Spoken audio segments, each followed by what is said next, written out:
Hi mga beshi ko, ubani ko sa among laag diri sa Washington State.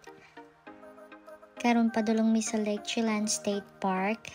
Kay it's the weekend, mag-campground na pud mi. And summer na pud diri.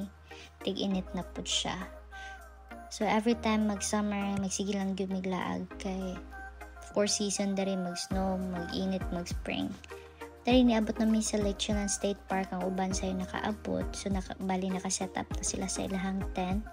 Modo ni siya ang family sa akong fiancé, bali daghan gyud mi. More than 20 ata mi dari. Dili po ni siya group camp. Gi-reserve lang ni namong katapad-tapad. Dari nag-ready na mi sa amo ang tent. Amo din ng tent nga green. For 10 person na siya, pero og queen bed imong gamiton, so duwa lang gyud ka queen bed ang maigo dan ha. And kaning blue sa akong beshi for 4 to 6 person. Kaya nag-set up na siya sa akong fiancé. Nag-adjust lang na ako akong camera, gibutang na ako, gikapoy na ako hawid. So balid dari giisog lang na ako siya kay bali duol na kay siya sa punuan niya, napay extended man gud ni ang likod ani sa among tent. Itabang na pugko darig taod sa atop sa tent kay dapat kani among tent di ay up tent ni siya, dali lang kayo ni siya set up, pero dapat dili nimo siya fully extend ang ihang legs para dali ra nimo mabutang atop.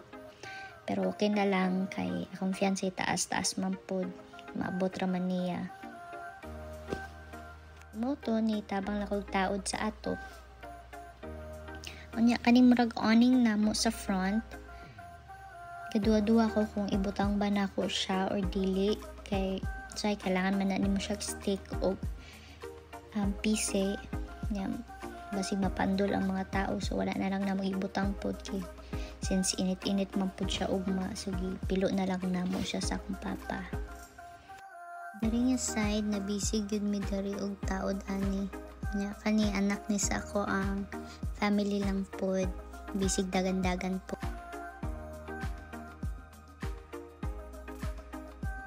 So ani na busy lang mi ani kay dagan na kami pang aswat pod ani siya nga side. Pati akong beshi na busy pog set up na sa iyang tent pod kay tote gud mi dari dai. Karon na nakasulod sa mong tent, ako lang niya siyang gi-vacuum. Kaya sige lagi mig outdoor last year, sige mig camping. Na karon natigom na ang mga hugaw sa sulod. Kailangan dyan mo siya limpyuhan para magdugay. Kailangan mo alagaan para magdugay. Charot. Useful jud pud kaayo ni ang among vacuum handheld. Dari gibutang lang ni nako ang para sa salog para dili kay siya bugnaw sa tiil pag musulod gawas ka. Para po dili siya magtigom og hugaw, mo nang ginabutang pud nako. Oni ako lang na siyang gi-ready. Gihatag na pud ang amo ang electric airbed ani. Pero nagkapalya ang amo ang generator. Kaya kani siya nga airbed, kailangan mo siya isaksak mo para na siya iyaha. So, gakuan ko kung asan ako ibutang sa likod ba or sa dari na lang sa atubangan.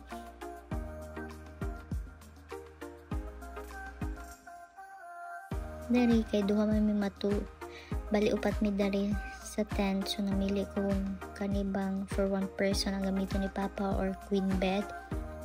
Nag-decide na lang ko kaning one person na lang kay si Papa raman po matulog sa pikas. Kaso lang ani nga airbed is dili siya electric pump.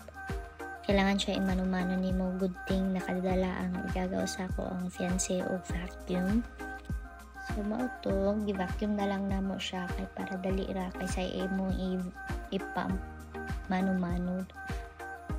Mani na humanan na for 2 queen bed dapat na, pero kaya ko Papa siya raman isa. Mani among setup di ay sa mo ang mga tent ni chika-chika minalingaw ko sa kong beshi dara ay katawa-katawa. Ay nag-ready na akong fiancé ang nagluto kay para sa mong dinner niya joker pa jud kayo kay isa ka rice cooker ang dala. Nakapusing pa Pagkaugma, humana man may breakfast ana. Gakuan mi kung unsa among buhaton. Unya. Mo din yung akong anak singit sa sila. Dagan po kay camping chair kay lagi 20 mi ka tao. Kani po dari dili gud mawala ang volleyball sa among dula. Ngayon gadagan-dagan akong anak kay gikan sila naligog dagat. Nagubot kay mo ang lamisa kay bisag asa na lang gud na mo mabuta. Ilang kay gipuso naman siya pagkagabi. Ni chika-chika mi about sa life. Amuton sa mong gichikan bitaw dara. Day nangadji na day mi dari kay mga unami pagabi na pud ni siya nga time. Igid mawala ang volleyball sa mga samtang mga bata pa ni sila tudluan gid ni sila dapat. Unya after sa mong dinner nag-s'mores mix sayo. S'mores kay dagan lagi kay mi unya after 10 bawal na kayo magsaba-saba kay dili lagi ni group camp. Pauli na may ani nga time nakapusing pa akong papadara.